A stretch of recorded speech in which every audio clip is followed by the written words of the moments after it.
Bonsoir Monsieur Plantier. Bonsoir Monsieur Samari. Merci beaucoup d'être avec nous sur le plateau. Merci à vous pour cette invitation. De Bonsoir le Gard, on est ravis. Et vous l'avez vu, notre plateau a un peu changé depuis la dernière fois, puisqu'il y a plus de monde sur le plateau. Déjà face à vous, il y a Coralie Mollary, que vous connaissez bien, notre journaliste politique. Bonsoir Coralie. Bonsoir à tous. Bonsoir. Et à côté de vous, c'est Hugo Carlos qui est présent avec nous. C'est l'animateur des Jeunes Communistes. Bonsoir Hugo. Bonsoir à tous. Comment ça va Hugo? Très Depuis bien. la semaine dernière? Très bien. Très motivé. Eh bien écoutez, on est ravis de vous avoir avec nous. Alexandre Delaby est là aussi. Bonsoir Alexandre. Bonsoir Abdel.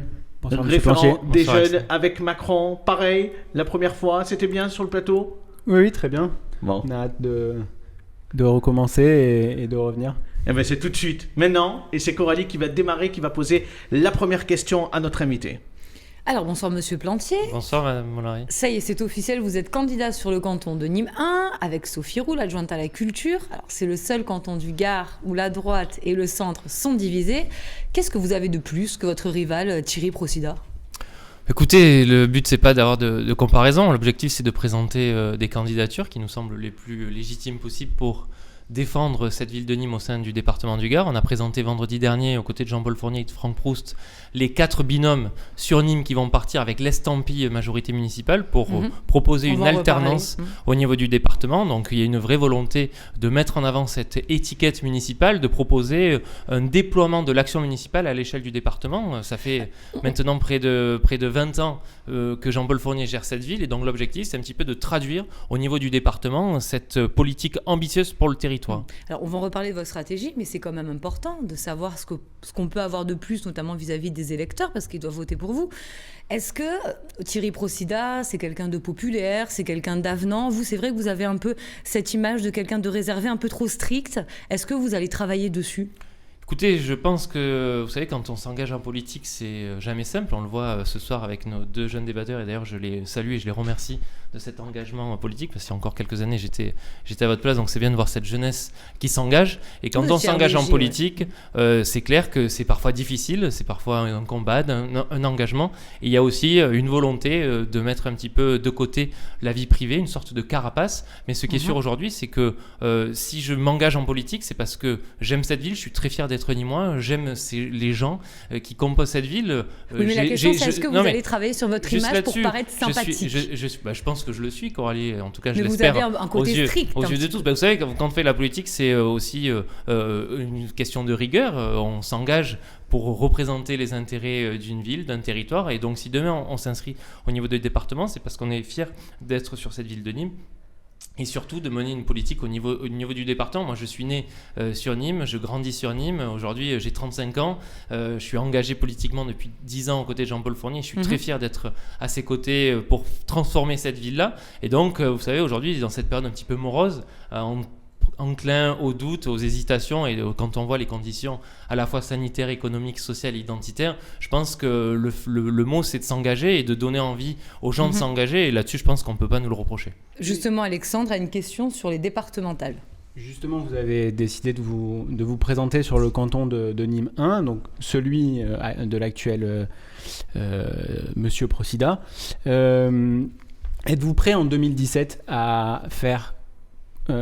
Êtes-vous prêt aujourd'hui, à faire comme en 2017 et à vous retirer de la course si c'est nécessaire, ou décideriez-vous cette fois-ci d'aller jusqu'au bout, quitte à tout perdre, et à faire élire la gauche En Marche ou le Rassemblement National sur ce canton? Écoutez, aujourd'hui on est dans une campagne un peu inédite, on a 8 semaines de campagne qui vont pas être simples à mener, parce que c'est pas forcément un scrutin qui est très passionnant aux yeux des électeurs, et donc là aussi on va avoir à cœur de populariser cette élection. Vous avez rappelé qu'en 2017 je m'étais retiré au profit de Thierry Procida pour éviter une quelconque désunion par rapport aux législatives. Je pense que c'est 2 scrutins complètement différents. Aujourd'hui je suis premier adjoint de la ville de Nîmes, engagé au sein d'une équipe municipale qui a fait ses preuves pendant un certain nombre d'années et encore aujourd'hui pour garder cette ville à taille humaine mais tout aussi attractive.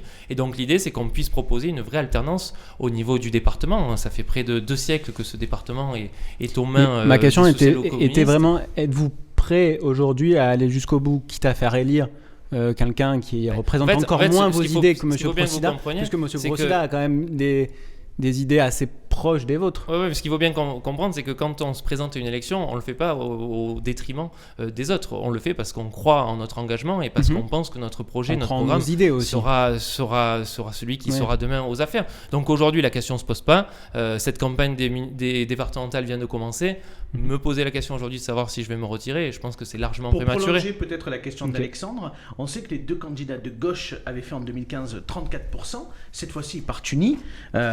Est-ce qu'il n'y a pas un risque quand même au second tour de se retrouver avec la gauche et le Rassemblement national ? Là aussi, même si je suis un citoyen engagé, encarté au niveau politique, dans une famille politique, je pense qu'il faut aussi sortir de cette question d'appareil politique. Aujourd'hui, la volonté, c'est de travailler sur cette bannière majorité municipale et de sortir des calculs politico-politiciens, de savoir qui a fait quel score a été fait. C'est les forces qui sont en présence, au niveau statistique, mais aujourd'hui en tout cas, on l'a vu au dernier scrutin municipal, le fait qu'on parte avec l'étiquette Jean-Paul Fournier, majorité municipale, au niveau des Républicains, c'est clair, on ne s'en est pas caché. Non, mais juste, Coralie, si je peux juste terminer, merci beaucoup.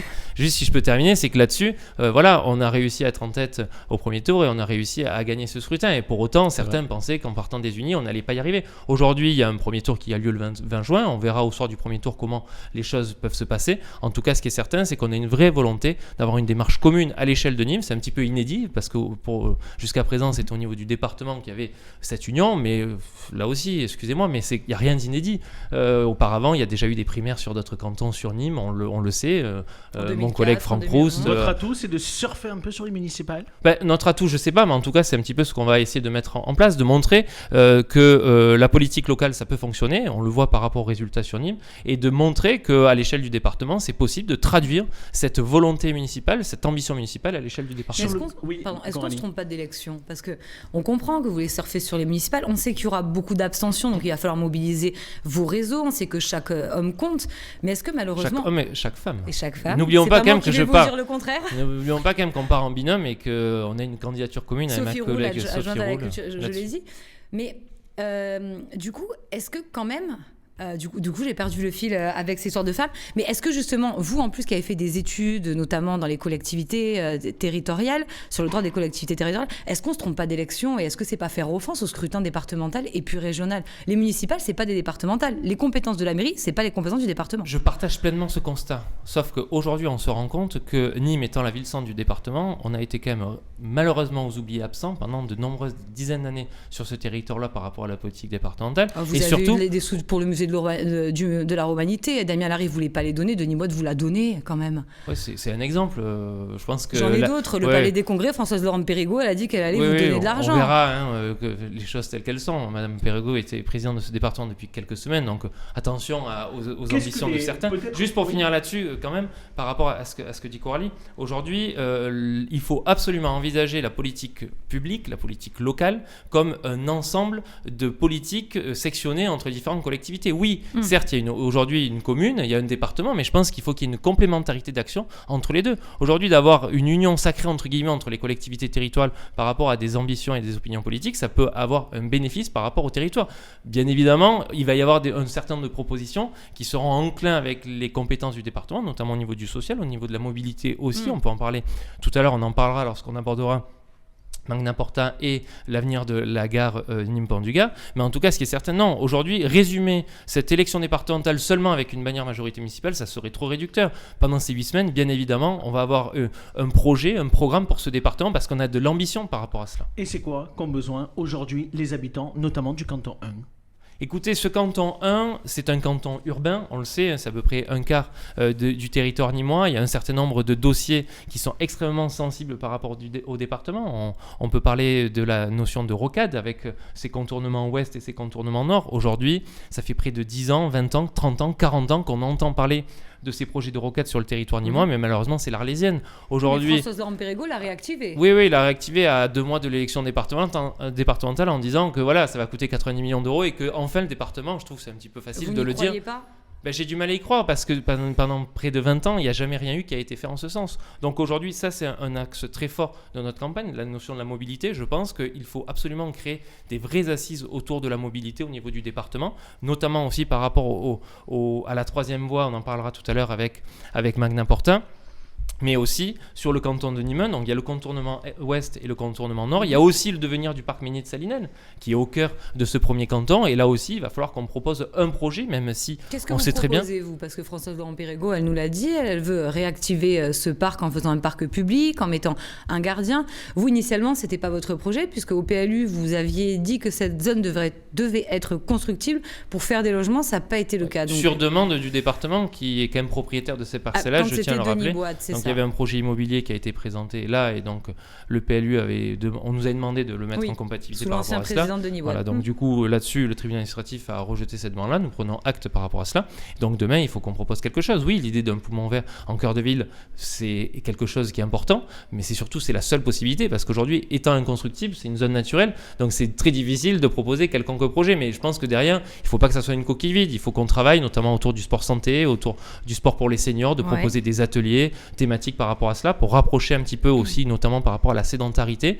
Pourquoi pas aussi travailler sur la politique inclusive avec du public handicapé, avec la pratique du sport par rapport à ça. Donc je crois qu'il y a vraiment un vrai projet. Le fait de mettre un gardien et de rendre cet endroit comme un parc public, je pense que là aussi, c'est un petit peu trop facile. Allez, on parle de la ville de Nîmes à présent. Un mot sur la rentrée scolaire pour les écoliers. Comment ça s'est déroulé ce lundi ? Écoutez, dans l'ensemble, ça s'est plutôt bien déroulé. Il n'y a pas eu de problématiques majeures sur le secteur nîmois. C'est vrai que voilà, c'est une période un petit peu compliquée, on le sait, par rapport aux conditions sanitaires. En tout cas, depuis le début de la crise, tout a été mis en œuvre pour que ça se passe bien. Là aussi, permettez-moi de faire un petit crochet par rapport à la politique départementale. Le département est absent depuis le début de cette crise du Covid. On le voit sur le centre de dépistage, sur le centre de vaccination. On l'a vu par rapport à la distribution de masques lors du premier confinement. Il n'y a aucune politique publique qui a été mise en place par le département à l'échelle du département. Il a fourni des masques aux EHPAD, il a fourni des équipements en ce qui relève de ses compétences, parce que le département s'occupe des EHPAD et pas des écoles. Sur le domaine, il a fait pour les collèges aussi. Sur le domaine social, je pense qu'on pourrait quand même mieux faire par rapport à cela. Je pense sincèrement, et je pense que c'est partagé par un certain nombre d'électeurs dans ce sens-là. Donc pour revenir à la question initiale, oui, tout s'est globalement bien passé. On dit un mot également avec Hugo, peut-être, sur le quartier Beau Soleil. C'est ça, Hugo ? Oui, Monsieur Plantier, je voudrais vous parler de services publics et de proximité. En février, il y a eu une mobilisation devant la poste du quartier Beau Soleil, rue d'Alger, à l'appel des salariés, des habitants, des usagers de ce bureau de poste qui est aujourd'hui menacé de fermeture. Aucun élu de la majorité municipale n'était présent lors de ce rassemblement. Pourtant, 7 emplois sont menacés et on sait, après la disparition du bureau de la place Bellecroix il y a 3 ans, que ces petits bureaux de poste sont menacés.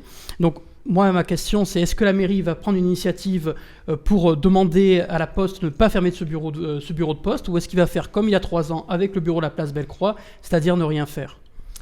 Écoutez, par rapport à ces agissements-là, je les découvre par rapport à cette mobilisation. En tout cas, les élus n'ont pas été conviés, en tout cas pas pour ma part, je n'ai pas été convié à participer à ce rassemblement. En tout cas, ce qui est certain, c'est qu'aujourd'hui, il est clair que la question des services publics de proximité est une question déterminante à l'échelle du territoire nîmois, mais plus globalement à l'échelle du département du Gard, de bien rappeler et que le service public, il doit être avant tout de proximité et que l'ensemble des administrés peuvent en bénéficier. Ce qui est certain aussi, c'est que la Poste est en train de changer au niveau de ses métiers. Il y a aussi un renouvellement, aussi au niveau des pratiques. L'usage de numérique, l'usage d'autres moyens de communication est aussi utilisé. Donc c'est vrai que les métiers de la Poste sont en train de changer. Et on voit que même des petits supermarchés de quartier aujourd'hui font des missions qui sont au départ des missions premières des bureaux de poste. Donc là-dessus, voilà, il y a aussi tout un changement de pratique, à la fois de la part des usagers quant aux moyens de communication, mais aussi au niveau de la Poste qui doit s'adapter en fonction de ces nouveaux usages. Ça vous choque pas donc la fermeture de ces bureaux de poste ? Non. Oui, si demain il y a vraiment une désertification sur certains secteurs de certains bureaux de poste, oui, je pense que là-dessus, voilà, il faut qu'on puisse intervenir. Néanmoins, aujourd'hui, le maire siège à une commission départementale au niveau territorial sur la question de la Poste. Le maire y a droit. Il peut s'opposer à la fermeture des bureaux de poste. Il y a 3 ans, pour la place Bellecroix, il n'a rien fait. Pourtant, il a un pouvoir décisionnaire. Ensuite, on voit également que dans de nombreuses communes, les maires s'y opposent et la Poste est obligée d'agir en conséquence, même s'il y a une réorganisation sous les coups d'ailleurs de la politique de droite dont les premiers ministres sont issus de votre parti. On peut localement agir concrètement. Et par rapport au bureau Beau Soleil, le comité de quartier était présent, les gens étaient présents, on en a parlé dans la presse, ça avait été annoncé. Donc je crois que la majorité municipale aurait pu faire une initiative là-dessus. Mais peut-être qu'elle l'a fait. Le maire a sûrement dû intervenir en ce sens par rapport à cela. En tout cas, nous, notre objectif, l'objectif, bien évidemment, c'est pas de procéder à une désertification de la part de l'administration. Je pense que la ville de Nîmes, étant ville-centre du département, les comparaisons avec d'autres territoires ne sont pas forcément les plus pertinentes. En tout cas, ce qui est sûr aujourd'hui, c'est qu'il y a une vraie volonté de mettre en place le service public de proximité. On le voit au niveau des quartiers sensibles, on le voit au niveau des quartiers prioritaires. Je prends l'exemple de la Poste sur la place de Bussy. Là, on s'est vraiment battu pour que l'ensemble de ces missions puissent être encore maintenues. Voilà, donc, vous y allez, vous, à la Poste? Oui, très régulièrement, oui. Comme vous, je pense, non? Et vous savez donc que la poste du quartier Gambetta, elle aussi, est menacée actuellement. Écoutez, sur cela, on a des relations cordiales avec la Poste. Aujourd'hui, sur ce volet-là, je vous invite à vous mobiliser pour nous faire remonter un certain nombre d'informations. En tout cas, ce qui est certain, c'est qu'on n'acceptera jamais que la Poste soit dans une démarche seulement immobilière. Et par exemple, prenons l'exemple du boulevard Gambetta, il n'est pas question... il est clair, sachant que le bureau de poste sur la place Bellecroix a fermé, il n'est pas question que sur le boulevard Gambetta, la majorité municipale accepte, en tout cas cela, si on en a la possibilité, de limiter ce type de suppression de... Allez, on avance. On parle des projets de la ville de Nîmes, Coralie, le Palais des Congrès et le parc Jacques Chirac. Et oui, où est-ce qu'on en est de ces projets? Parce que c'est des projets qui datent de plusieurs années et que vous conduisez, notamment en tant que premier adjoint. Alors, où est-ce qu'on en est du Palais des Congrès? Écoutez, ça avance bien. On est toujours sur une livraison de ce Palais des Congrès à l'aube de l'année 2025. Donc il y a un certain nombre de démarches qui sont actuellement en cours, notamment par rapport aux fouilles qui sont en cours de préparation sur l'îlot du sémaphore et sur l'îlot derrière le musée de la Romanité. Donc il y a tout un travail préparatoire qui va être fait. Donc là-dessus, on est sur une livraison en 2025. Il y a encore eu un comité de pilotage en présence de Monsieur le maire il y a quelques semaines pour envisager les différentes questions. Donc là-dessus, on est vraiment sur le calendrier initial tel qu'il est prévu. Projet à 35 millions d'euros. 10 000 mètres carrés, oui. Avec une subvention du conseil départemental qui pourrait être demandée à hauteur de combien? On l'espère. En tout cas, il est clair que voilà, au vu de l'ampleur et de l'importance de ce projet qui rayonnera à l'échelle du département et plus globalement à l'échelle de la région, on espère que les collectivités territoriales participeront financièrement. C'est vrai que ça représente un coût non négligeable, mais c'est vrai qu'on aura un îlot, on va dire, stratégique, touristique de développement économique avec les arènes de Nîmes, le musée de la Romanité et ce palais des Congrès qui était pour nous, c'est vrai, une carence, notamment d'un point de vue du développement du tourisme d'affaires. Le parc Jacques Chirac, un mot rapide? Très rapidement, sur le parc Jacques Chirac, on est aussi sur un calendrier tel qu'il était prévu initialement, avec une première livraison en 2024 sur la première partie, c'est-à-dire du boulevard Natoire jusqu'au boulevard Salvador Allende. Là aussi, une équipe ambitieuse qui travaille à nos côtés pour proposer un parc urbain en cœur de ville qui permettra une magnifique allée piétonne, presque de la Tourmagne jusqu'à l'autoroute. Donc voilà, vraiment un très beau projet, mais on aura l'occasion, j'espère, d'en reparler prochainement. Effectivement. Alexandre, une question, je crois, sur le domaine de la sécurité. Oui, vous plaignez assez souvent de l'insécurité, en tout cas vous la dénoncez.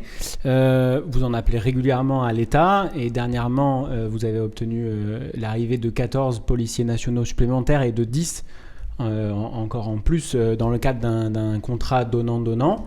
Quels sont les engagements de la ville dans le cadre de ce contrat ?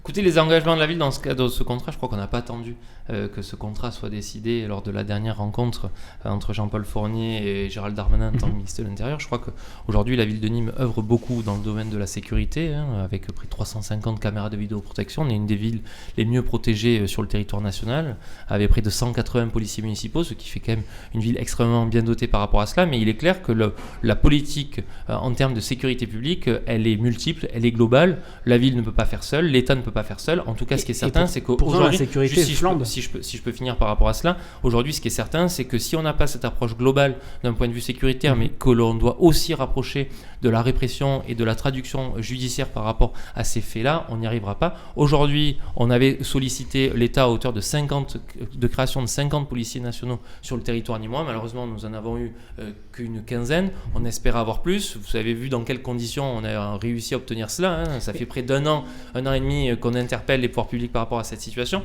En tout cas, ce qui est certain aujourd'hui, c'est que la situation sur Nîmes, elle est extrêmement tendue, on le voit, et qu'on appelle l'État... Le nombre de policiers ne change pas tout. Il faut aussi peut-être voir le problème plus à la source. Et c'est vrai qu'aujourd'hui, l'insécurité, vous le dites vous-même, flambe. Jean-Paul Fournier, pas vous directement, est quand même au pouvoir depuis 2001. Et depuis 2001, la situation ne s'est pas améliorée, elle Je s'est vous rappelle même quand même que la plutôt dégradée. compétence de l'État, compétence régalienne en termes de sécurité. Donc nous, on intervient en complément de cette action au niveau étatique par rapport à cela. Je suis Donc on a eu d'accord, de mais en cesse termes de d'éducation, dénoncer. par exemple, Après, sur l'éducation, là aussi, excusez-moi du peu, mais je pense qu'on a peu de choses à se reprocher sur la politique éducative sur le territoire nîmois. Prenons un exemple en date, la création de l'école Jean d'Ormesson sur le secteur du Mas-Demain, qui est une des plus belles écoles du territoire, avec une vraie politique éducative, avec un vrai projet éducatif derrière. On l'a vu avec l'école Henri Vallon sur le secteur de Pissevin. Donc voilà, il y a vraiment tout un soutien. On sait très bien que la politique sécuritaire, elle n'est pas seulement répressive. Il y a toute une politique de prévention, notamment par rapport au soutien des associations culturelles, sportives et sociales. Et je crois que là-dessus, on est extrêmement enclin à travailler sur ce quotidien-là. Mais aujourd'hui, c'est clair qu'on se sent malheureusement peu écouté à l'échelle du gouvernement actuel. Ça, c'est certain. Est-ce que ça vous convient, Alexandre, la réponse de Et c'est- Julien? C'est toujours pareil, le gouvernement, enfin l'État en général ne peut pas tout. Dans chaque territoire, Non, il ne peut pas tout, mais quand on il compare faut un par rapport à relais des au villes de niveau- même strate, on se rend compte que les effectifs obtenus ne Mais sont pas forcément les mêmes. Et en en tout termes cas, d'effectifs, la on est d'accord, mais en considération, termes de la considération n'est flambée pas forcément la même. de Juste par l'insécurité, rapport à cela, elle est bien plus lorsqu'on a forte une à ville, Nîmes que dans plein d'autres villes. ouais, c'est quand même compliqué chez nous. Quand même, quand tu as un maire d'une ville, d'une des 20 plus grandes villes de France, qui interpelle depuis des mois les pouvoirs publics par rapport à cela, et qu'on a eu de cesse d'avoir soit des non-réponses, soit des réponses à des courriers, et que là, dernièrement, enfin, il décide finalement de venir. Voilà, c'est vrai que parfois, c'est un petit peu compliqué. Au niveau C'était quotidien, sûrement c'est sûr. lié à ma venue dans l'émission aujourd'hui. Hugo, pour terminer, vous vouliez interpeller sur un autre Oui. sujet Julien Oui, Plantier. Je voulais interpeller Julien Plantier parce que je ne suis pas le seul à l'avoir marqué. La semaine dernière, Julien Plantier a déposé une gerbe au nom de la mairie, un hommage à 2 jeunes résistants communistes qui ont été assassinés le 22 avril 1943 à Nîmes, Vincent Feyta et Jean Robert, et qui, pour l'un, criaient « Vive le PCF » en s'abattant, et pour l'autre, chantaient l'Internationale.